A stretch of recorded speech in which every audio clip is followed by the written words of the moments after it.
Hello everyone, this is part 10 of What If Naruto Had to Prove Himself, and I hope you guys enjoy this video and to like, to subscribe, to share, and check out the playlist, to see more comment down below. Now let's start the intro. They call me a god. They call me a god. They call me a god. Join my membership, the perks are great. It's in the description. Be sure to like and subscribe, it gives me more motivation. Enjoy. Rasengan. No, not this dream again. Itachi's eyes maintained the detached indifference as his now lifeless body spun away into the shadows, shattering a column as it went. Naruto let himself bend and pant ragged breaths for a moment, but then the ground began to shake. Glancing upward, he saw the ceiling begin to crack and crumble. The place is coming down, yelled Kakashi-sensei. A crashing pillar punctuated his words. Get everyone out of here. Shino, Sai, help me keep the way clear. Yamato ordered. From the sound, he was already deflecting rubble with his trees. Kurenai's voice came next. Kiba, take Sakura out on Akamaru. Mind her leg, but hurry. Naruto turned toward where the others were herding toward the exit and took a couple running steps. He leapt to the side to avoid a hail of debris and stumbled a bit. Kakashi threw him a look, but the blonde shook his head. He was going to start forward again when Sakura twisted atop Akamaru in the doorway. Naruto saw her eyes look past him and widen, and a chill washed over him. As he spun, he glimpsed Shino forcing Hinata toward safety. Naruto. Naruto. He's still in there again, still there. He didn't respond to either girl as he rushed back into the destruction. Sasuke. His one-time friend had collapsed to his knees, face toward his brother's final resting place and back to Naruto. The blonde flinched away from a huge piece of collapsing stone and blinked against the dust that followed it, trying to thread his way through the boss and rubble toward the Uchiha. Sasuke, we gotta get out of here. No response. A dozen more steps and a large section of the ceiling came down right in his path. When he could see again, Naruto's gut froze colder still. He was entirely blocked off. He could barely see between two strained beams in the pile that the other boy still had not moved. Sasuke, what's wrong with you? Snap out of it. He tore into the pile, ignoring the agony in his exhausted muscles as he clawed debris away. Come on. Move. Darn you. Move. Wake up. I know how this ends. I've got to. Wake. He saw a chunk clip the other boy in the head. Sasuke still did not react, but it turned his face enough that Naruto could see the emptiness of the expression there. Fighting panic, he gathered chakra for a Rasengan, but someone grabbed his arm. He turned. Don't, Kakashi-sensei said, sounding pained. You'll bring it all down on both of you. Naruto couldn't wrap his mind around the resignation in his teacher's voice. But, why? Why do I have to see this again? The tremors grew worse. Naruto felt himself being pulled away, but his eyes stayed rooted on his friend. Sasuke. A deafening roar. The rest of the ceiling seemed to fall all at once. Sasuke. Something struck the Uchiha. Naruto couldn't see him anymore. Sasuke.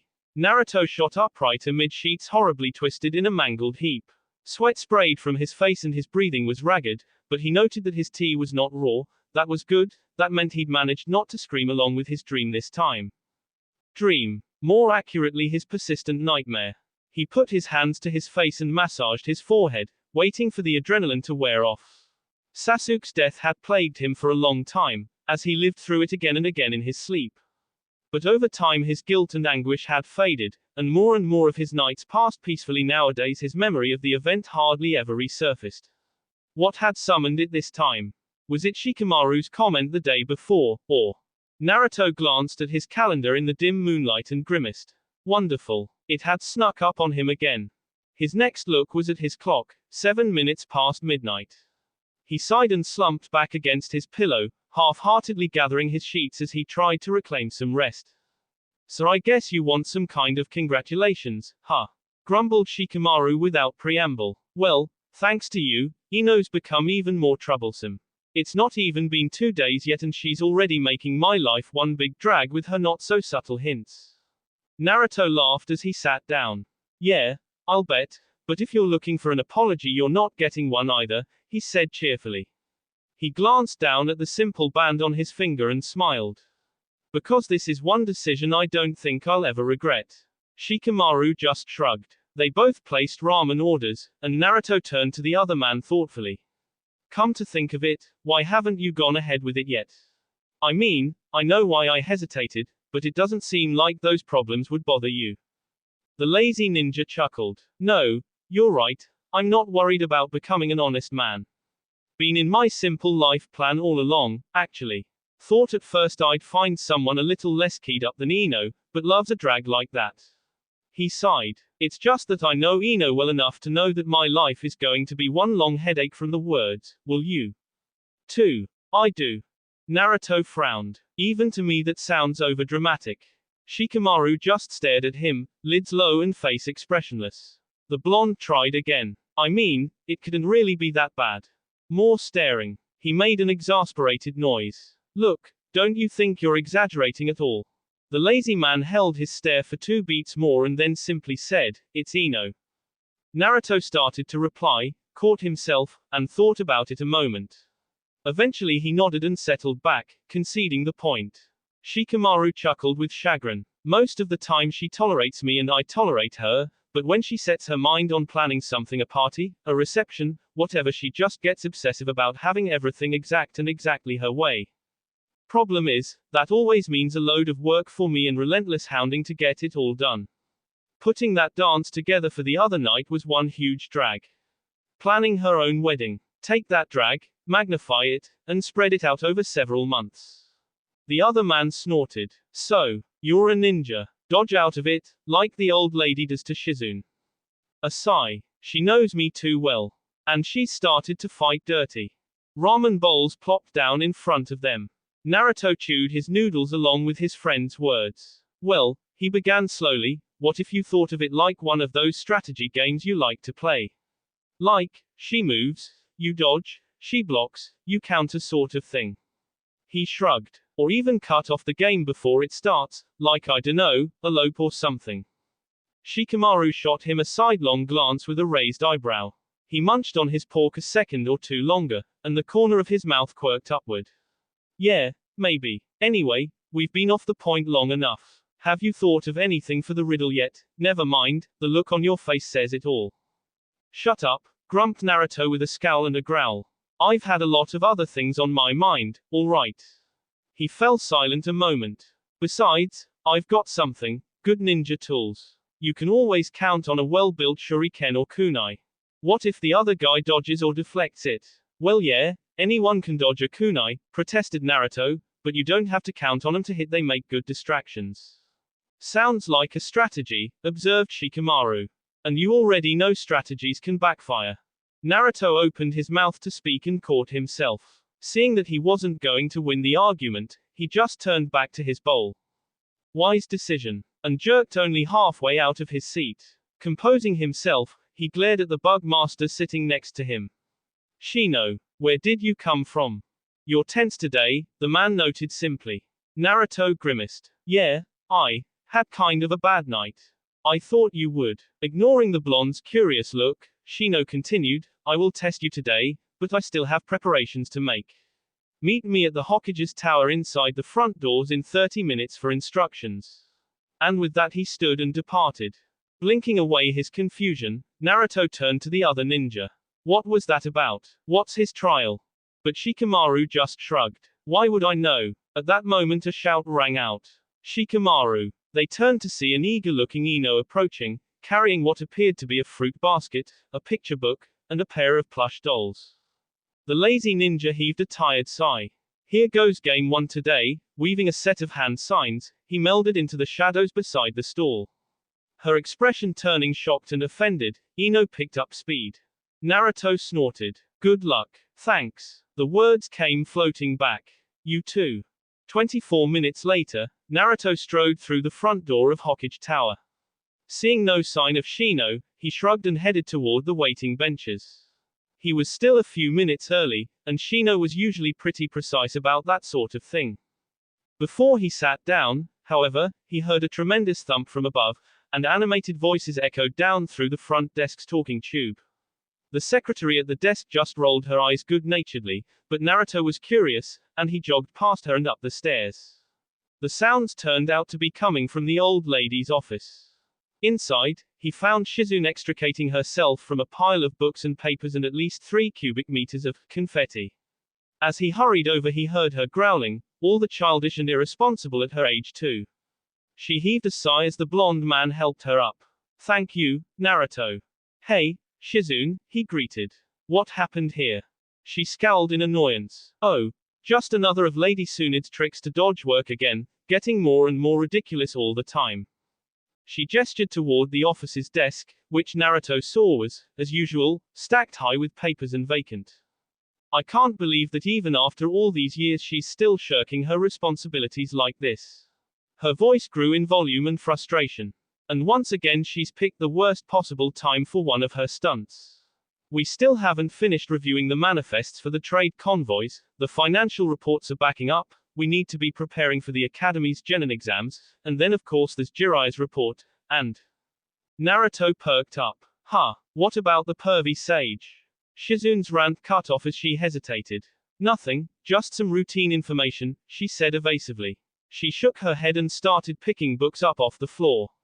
The point is, we have so much work to do, and she's gone off again, which means I have to track her down again, and the whole time we're falling further behind, and, ugh. She let out an exasperated breath and put her free hand to her face and wearily rubbed her temples. Naruto, who had been helping clean off the floor, street USD her carefully. She looked stiff, and her eyes seemed a little red. Hey, Shizune, are you alright? You don't look like you're feeling well. The Hokage's assistant managed a faint smile. Thanks for your concern, Naruto, but I'm fine.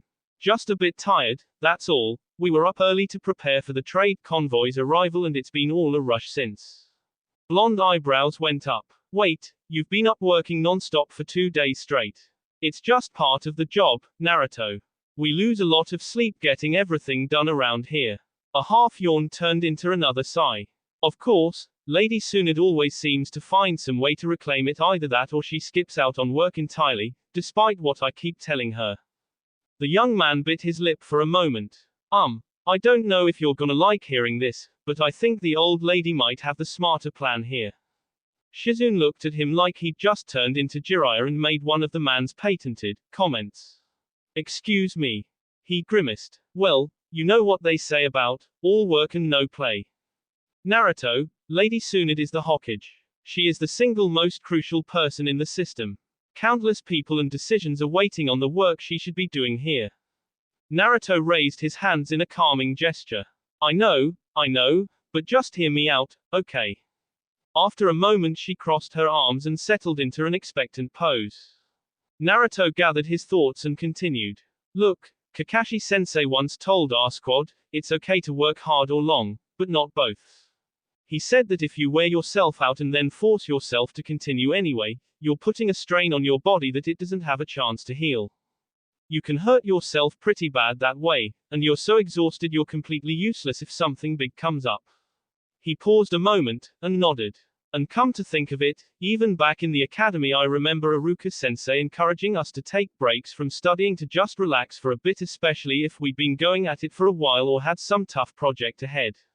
He said coming back to work refreshed would help us focus. Shizune shifted her weight. She didn't say anything, but she seemed to be mulling over his words. He blew out a long breath. Granny knows as well as we do how big a responsibility it is being Hokage, and she knows a lot better than me how important all this stuff is.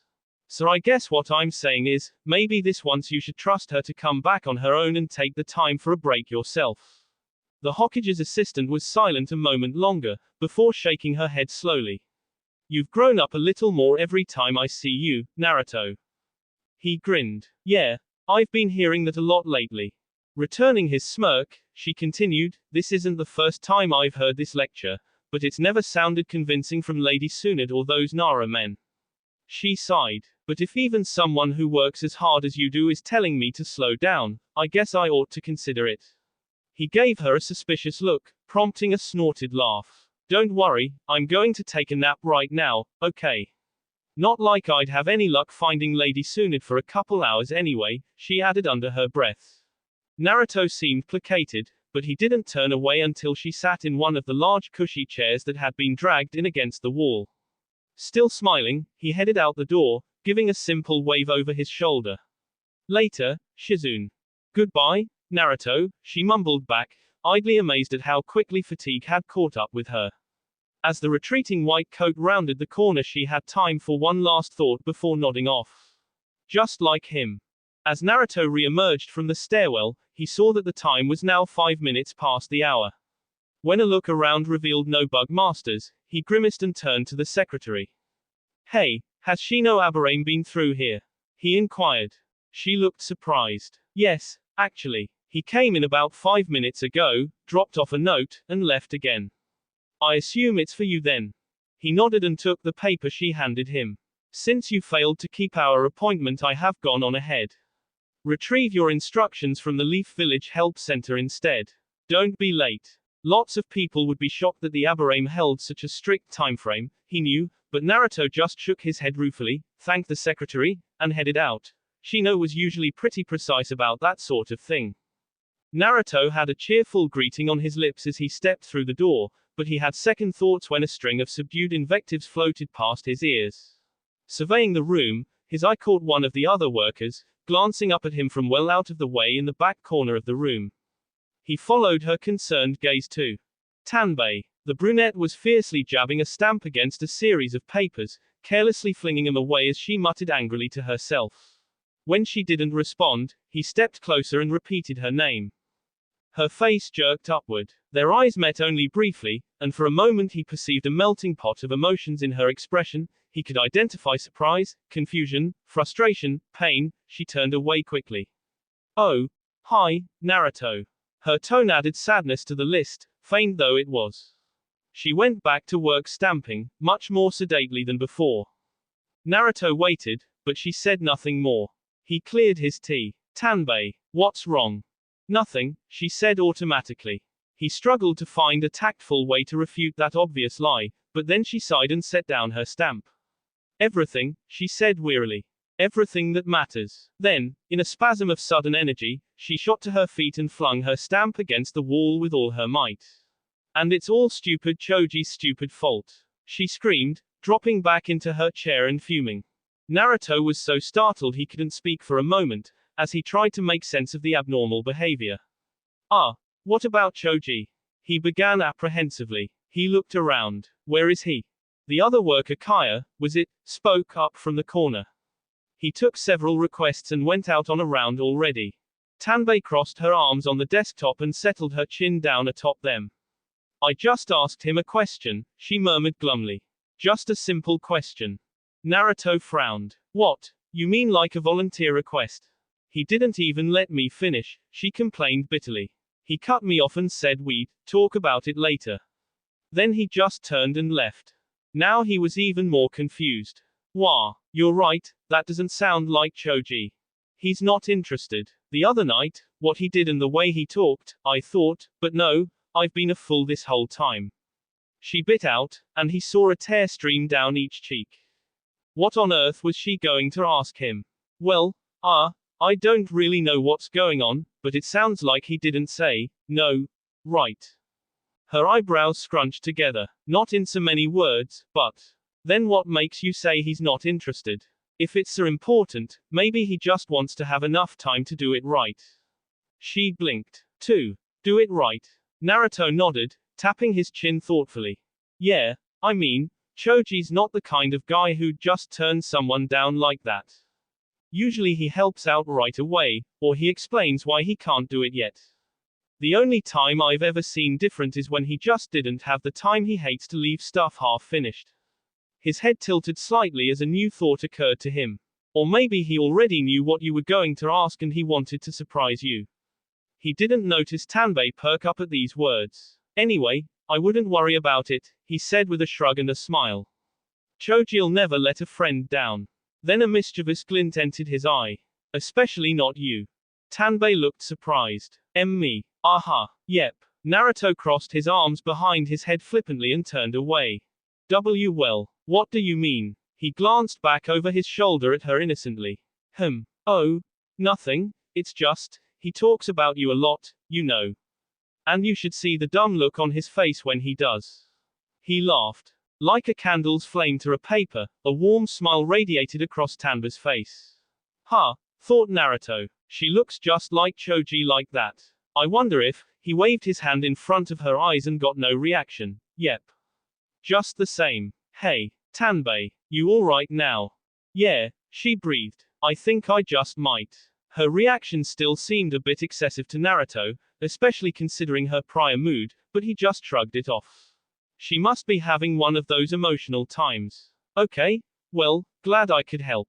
He cloned himself and the three of him gathered up the scattered papers and the unfortunate stamp. Now, he cleared his tea. Did Shino Aberame leave a note for me here? Kaya, who had returned to the front desk, caught his eye and pointed to the board. He took the beetle-printed slip off and read the address there. He frowned at the odd destination, but he thanked them and headed out.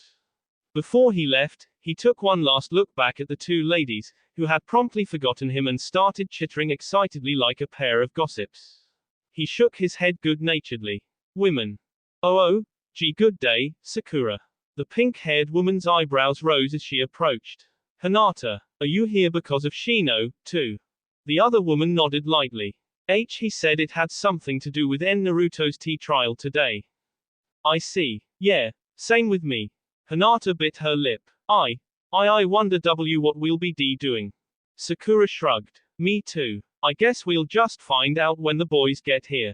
Her friend nodded her agreement, and they sat down on the bench Hinata had previously occupied alone. And waited. Eventually Sakura coughed lightly. So, congratulations on your engagement. A blush. Oh, you heard. Well, it wasn't exactly a big secret. The blush deepened. Oh, of course not. I'm sorry. She sighed. No, I'm sorry. That was a rude thing to say. And no, that's alright. Thank you. Another silence. So, is something wrong? It's just, you don't seem to be too excited about it. Hinata looked mortified. No, I am, Sakura, truly. It's amazing, wonderful, more than that, it's perfect, a dream come true. Or, she hesitated. Or at least, almost come true. Sakura frowned at her friend. Almost. What do you owe? Do you mean you're Sakura and Hinata? Naruto's voice rang out clearly, and both women turned to see him approach, his face expressing that he was happy to see them but confused by their presence. Hinata got up and ran to him, and they shared an embrace and a kiss. Then he turned a puzzled look on them both. What are you two doing here? Before either could speak, Shino stepped around the trunk of a nearby tree. Good. The whole team is here. Follow me and we can begin. Naruto's brows furrowed further. Whole team. What? But Shino merely strode past him toward the door of the nearby post office. Sakura shrugged and followed. After another baffled moment, Naruto followed suit, his fiancée on his arm. As they walked down the halls, Naruto glanced down at Hinata in concern. She seemed more introspective than usual today, and she clutched his arm with a possessiveness she'd never shown before.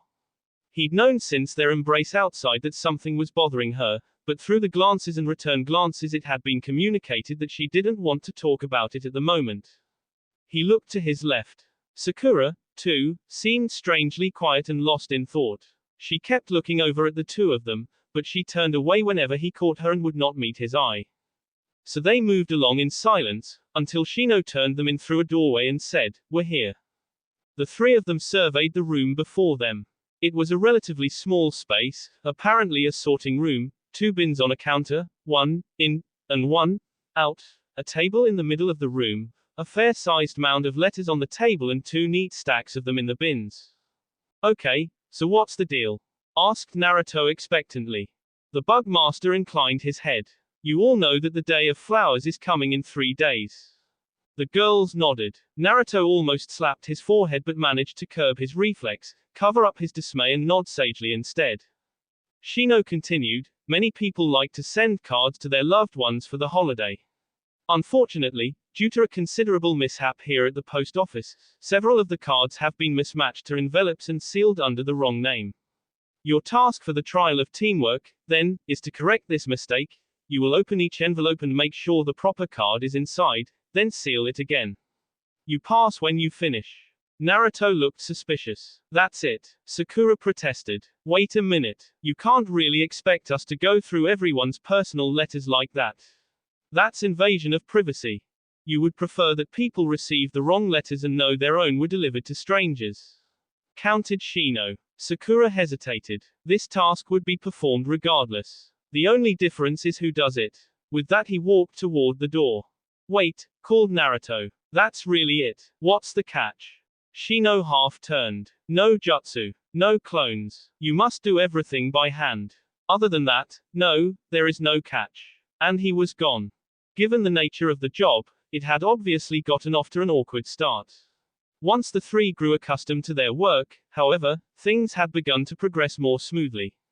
They'd open the card and look right at the names, to and from, and then match it to the correct envelope.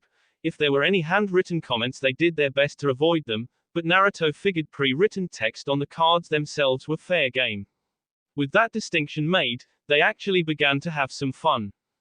There were the joke cards. Ha! Barked Naruto. Listen to this one. Hinata leaned over his shoulder eagerly and Sakura looked at him expectantly from across the table as he read, "For someone like you, there can be no substitution jutsu." Hinata broke into a peal of giggles while Sakura groaned and put her hand to her face good-naturedly. There were the cheesy cards. Naruto saw Hinata blush and asked her what was in the card she held. Looking uncomfortable, she offered it to him. "If your heart is a bull's eye, I'll be the kunai every time." He made a noise of disgust. Who writes these? Sakura's eyes narrowed. That would be funny if I hadn't heard that exact pickup line in practice before. Naruto winced. There are really guys that. Sakura nodded grimly. He turned to Hinata. You too. She didn't answer except to blush further and press the tips of her two fingers together. The blonde man hung his head comically. I've lost a bit of faith in my gender. Sakura nodded sagely. Good thing you've got the better S around to make up the difference. There were the romantic cards. Sakura was silent and still for a moment before reading aloud. Through all of life's uncertainties, I will remember you. Even if everything I know is thrown into question, even if I lose myself in doubt, you will be my guiding light. Through all of life's trials, I will love you. Even if the world crumbles around me and shadows surround me, your name will always bring a smile to my lips and joy to my heart. Tears welled up in her eyes and her voice began to waver. Hinata shivered and leaned against her fiancé, hugging first his arm and then his chest as that arm encircled her back. For his part, Naruto kissed the top of her head and delved in quiet introspection a moment. Then he shook it off and asked for the names on the card. This seemed to wake everyone up and they moved on. And so things went for an hour or two. Eventually, though, Naruto began to notice a subtle shift. He saw that every romantic card was inducing not sighs or swoons in his friends but some sort of melancholy, and one that sunk deeper and hung longer every time. In Hinata it seemed to manifest as a deep sense of unease. She was constantly holding him, touching him as if to confirm he was there, he was real. He embraced her in return, of course, but his touch was ineffective. He could never seem to comfort whatever was troubling her. Sakura tried valiantly, but she couldn't manage to hide that she was watching them. Her sadness seemed to grow at the same pace as Hinata's, but Naruto suspected it was for an entirely different reason, one he was pretty sure he knew. He tried to break up that mood with jokes and wisecracks, but he knew he was the only one doing so anymore, and it was clearly becoming less and less effective all the time. He decided something needed to be done. Hey, Sakura, you don't look too good. Why don't you go get something to drink? His teammate looked up from the card that had held her attention. Oh, she shook her head. No, I'm alright. I'd rather just get this done. But Naruto scowled at her. Now Sakura, who was it that gave me half-hour-long lectures on the importance of staying hydrated? Even if you think you don't need it. Even if you think you're almost done. Even if. Okay, she sighed. I'll go get something. Naruto waited until the door closed behind her, then turned to Hinata and said, well that was, he cut himself off with a slap to the forehead. Oh, I'm such an idiot. I should have asked her to pick up something for you and me. She started to protest. And no, that's. Wait right here, I'll be right back. Naruto insisted. Hinata seemed reluctant to let him go, but eventually she did. He gave her a reassuring smile and trotted out the door. He caught up with Sakura in the hall around the corner. Sakura. She turned as he strode calmly up to her. You want to tell me what's wrong? She looked startled for a heartbeat, and then she glanced away. She didn't bother trying to deny it, he'd known her too well for too long. Well. It's Sasuke, isn't it? He said it as gently as he could. Her eyes darted back to him in surprise. He paused a moment, then continued. I saw my calendar this morning. It'll be 3 years exactly tomorrow. Her gaze drifted off and she nodded mournfully. He looked down at the floor and then back over his shoulder. And I know it can't be easy for you to be here, doing, well, this, but I just want to say, he blew out a long breath as he gathered his thoughts. Look, I just don't want you to dwell on the pain. Even though we lost him, don't forget all the good times we had with him too. If you get stuck on his memory, get stuck on those. He finally looked up at her face again, to behold a dumbfounded expression. Not sure what to make of that, he pressed on. I'll come with you tomorrow, and we'll remember everything together. Okay. After a moment, Sakura snapped out of her stupor. Of course. Yes, thank you. She smiled gratefully as she said it. He smiled back and turned to go, but she stopped him. Naruto, really, thanks for coming out here to say that. It really means a lot to me. His smile grew into a grin. Hey, that's what friends are for, right? Is Sakura all right? Asked Hinata as he came to sit down again. Naruto started to offer a standard answer, but he saw in her eyes that she understood what he had done. Yeah, he answered more seriously. Yeah, we got it worked out. It's that day again tomorrow, and, he trailed off, but she nodded lightly, indicating he needn't continue. Grasping at a sudden idea, he said, hey, you know you don't need to worry about her, right? Whatever was between Sakura and I, we're just friends. We're a little closer than some because we're teammates, but that's it. I've found my one and only, and she's right here. He impishly nudged her with his forehead.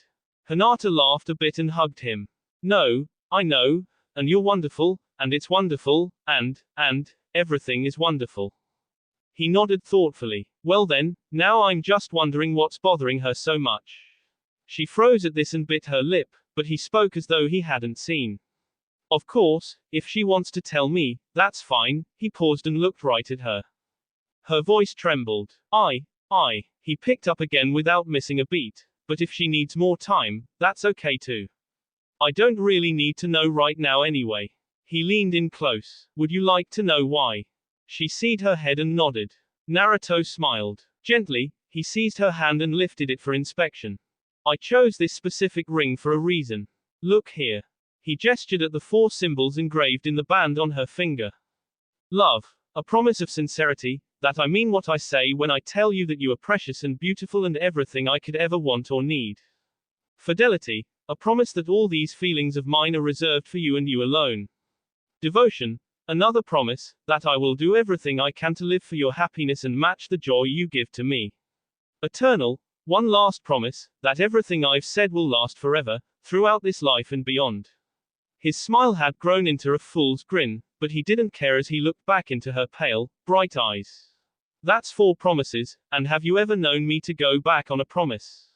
Tears streamed freely down Hinata's face, past that same foolish look of happiness. Choked with emotion, she could only shake her head. He gave one short nod. Yeah, well, just to be safe, let me add another. Leaning back, he curled his left hand into a fist and, extending the arm fully, pressed it gently against the left side of her chest. On this, the heart I've come to treasure and the resting place of my own, he pivoted slightly so that his straight arm pointed out the window behind her. I promise the world that nothing it can throw at us will make me feel any different. Another trembling hand raised up beside his, clasped over top his. I promise the same. All of it, the same. Naruto turned to her and brushed the tip of his nose against hers. Then it doesn't matter what it is, he said evenly. You'll tell me when you're ready, and we'll overcome it together. She nodded and brushed his nose back. They moved to do the same with their lips.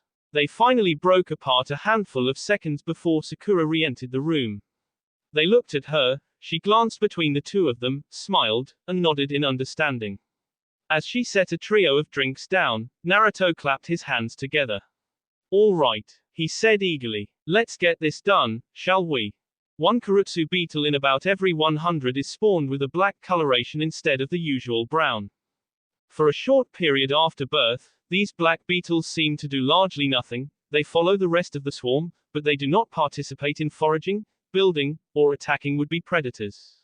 Then, without any physical indication, they begin to function just like their nestmates, looking and acting identically except by color. Many scientists believe these black beetles to be a simple genetic mistake, naturally retarded but otherwise nothing exceptional. The Aberrane clan know better. The black beetles spend the first stage of their lives aloof because they are observing. They learn about their fellows' temperaments and capabilities. Each is responsible for knowing the intricacies and eccentricities of 100 of their brood. Once they are satisfied that they know their neighbors as well as they know themselves, then they delve into life in the nest. But they are always watching, and subtly manipulating those under their charge. If one Karutsu encounters a problem, the black beetle will have anticipated it and summoned a companion perfectly suited to solve it. In this way, they serve as a network keeping the entire nest fluent, healthy, and efficient through attention to each individual. So these Aberrane beetles are for the Karutsu, so the Aberrane clan are for the Leaf Village. At first glance, the Aberrane do not seem different from any other shinobi clan. They go on missions, they take orders and give them when placed in command, and their children attend the academy.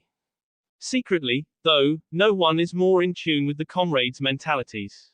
An Aberrane is aware of the aspirations and the nightmares, the quirks and the pet peeves, the doubts and the convictions of every person with which he or she shares much contact. An Aberrane understands that each individual possesses various emotional strengths, and each endures times of stress when such strengths are needed. Naruto Uzumaki was an interesting case. Shino had known about the fox almost since meeting the boy. The Aberrane clan had not broken the third's command of silence. Shino had merely figured it out due to his own perception. His clan knew better than most what it had cost the fourth to act as he did concerning the monster and his son, and because they knew their fellow villagers they also recognized what burdens the child would be laden with as he grew. They made no attempt to reach out to him because the Aberrane believed that each person must grow into his own character free of influence. He would have to reach stable maturity on his own. The character that boy had built for himself under those burdens, then, was especially interesting to Shino. On the one hand, because he had weathered a great deal of trauma largely by himself, he had grown to be emotionally tough and resilient. He hardly ever faltered or suffered from doubt. On the other hand, because he did have a troubled past, he was sensitive to the problems of others, and it was easy for him to sympathize and encourage.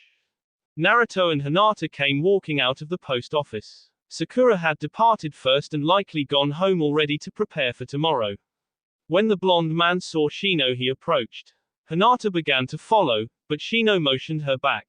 Well, we're done, said Naruto. His face and his tone suggested he still didn't believe his test had been so simple correctly, of course. 5 times, said the bug master. Ha, 5 times today, you have encountered a friend under stress. You eased each of their troubles, 3 times without even knowing the real cause behind them.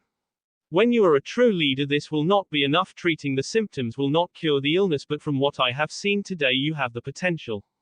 Consider your true trial, the test of empathy, passed. Something flickered in the other man's eyes. He smiled, but then gave the bug master a curious look. You've been watching me this whole day. When Shino did not respond, he pressed a different question. And what do you mean, 3 real causes I don't know? Which 3? It is not my place to say. Naruto grimaced and glanced over his shoulder at Hinata, who waited patiently several strides away. However, he turned back. Shino was silent a moment before continuing. 1 has already been resolved. A 2nd will be put to rest tomorrow. The 3rd may present you with a choice you don't want to make. Depending on your decision, you may regret what you have said today. You just love to talk in riddles, don't you? Questioned Naruto. He fell silent for a moment, sunk in thought. Eventually, he shook his head. No, I meant every word, and I'll stand by that. Naruto could not have seen it behind the shades the bug master wore, but Shino's eyes turned toward Hinata. Then I hope you make the right decision. That will be all for this video. Be sure to like, subscribe, share, and comment down below for more videos. Goodbye.